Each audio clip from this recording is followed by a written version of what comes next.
Hi everyone, I'm Alexis Campbell. We're going to be talking about building strong partnerships within our community, especially our family engagement plans for our English language learners.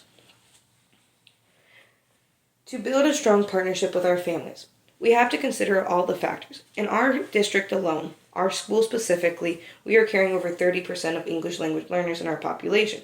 And as educators, we need to find a way to engage families. This means we have to consider the following: communication, events and workshops, as well as ways to collaborate within our community, making families aware of the advocacy policies, as well as technology and other accessible considerations that are needed for them to be kept in mind. Our mission specifically is to not just make families feel like they're wanted, but to know that they are needed. Families are needed to ensure that we are building a partnership, that we have a leading force that are representing our students, that we have the proper advocacy for them, as well as the cultural appropriation that is demonstrated as they learn. Even if they are learning English, we still want to represent our families and give them the cultural appropriation that they deserve. Our plan specifically is to involve family engagement, linguistic equality, cultural responsiveness, two-way communication, and shared decision-making every step of the way.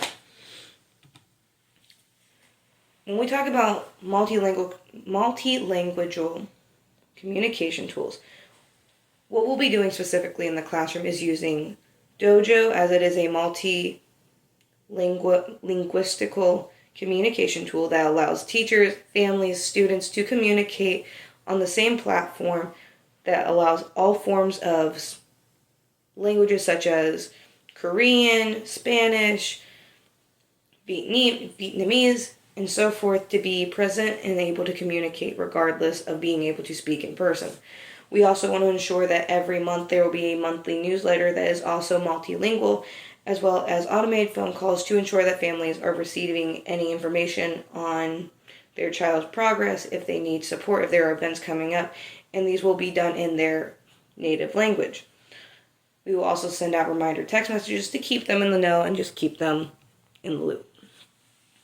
Furthermore, we will also be working on academic support workshops and events for families to get involved, to feel like they're a part of it, or even grow with their student in their English language learning journey.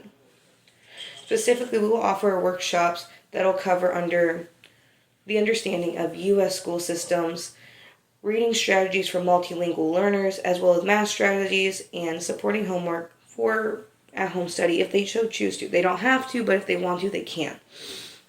We also want to plan events like family literacy nights that will cover multilingual book fairs, read-alouds, almost like popcorn readings, almost like a book club, which is fun for families, their students, their children, as well as themselves. We also want to specifically partner with the public library partnership information, as they are a very big fountain of knowledge that we always want to look out for.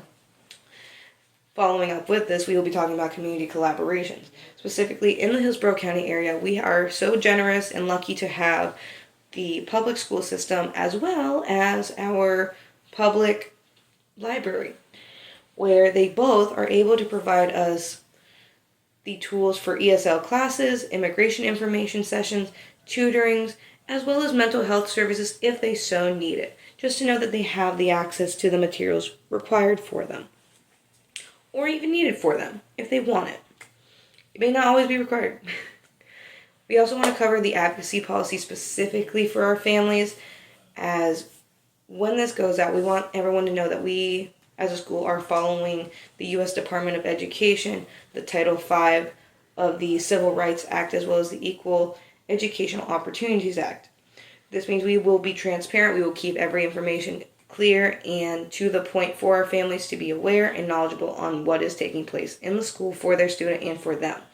Specifically, students and families will be provided an interpreter during major meetings, so when families meet with the teacher or the staff in total that is working with those ELLs as learners, we want to make sure that there is an interpreter able to communicate between us all so we can all be on the same page and understand what we're agreeing to, what we're working towards, what are we trying to make better for our students.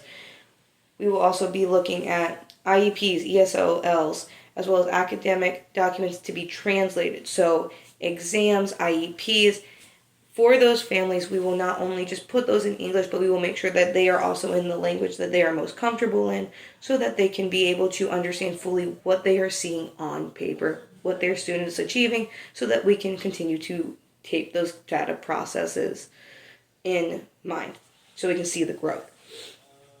Families will also be provided a brief understanding of educational rights so they will understand what their child is having access to when it comes to our school system and how we ensure that they're protected when it comes to accessibility, representation, as well as the privacy protection for any immigrant families that need confidentiality, as well as a clear anti-discrimination policy, as we will have a no-tolerance policy for any discrimination taking place in our school.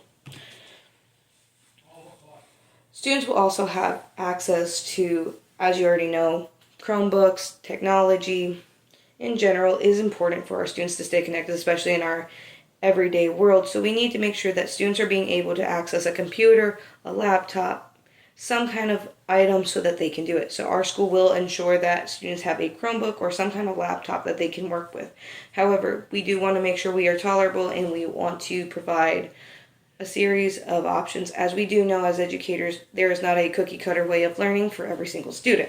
So if a paper assignment is what is needed, we will make sure that is an option, as well as recorded workshops for more flexible meetings or viewing purposes.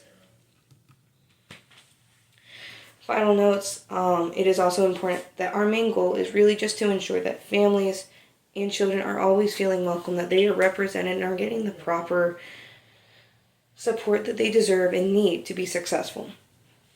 We as educators know that it is not always that easy, and we want to make sure that they know what our laws are that protect them as well as their students in the classroom, what accesses they have to support, what that looks like, whether it's interpreters, sitting in the front seat of the row when it comes to lectures or lessons, as well as how they are going to get to and from school, if they're going to have proper meals, and so forth. We always want to make sure our families are taken care of and well supported. As we are going to be coming together, our whole hope and dream is that we are able to find a way to collaborate, build those bonds, and strengthen those connections. Thank you so much.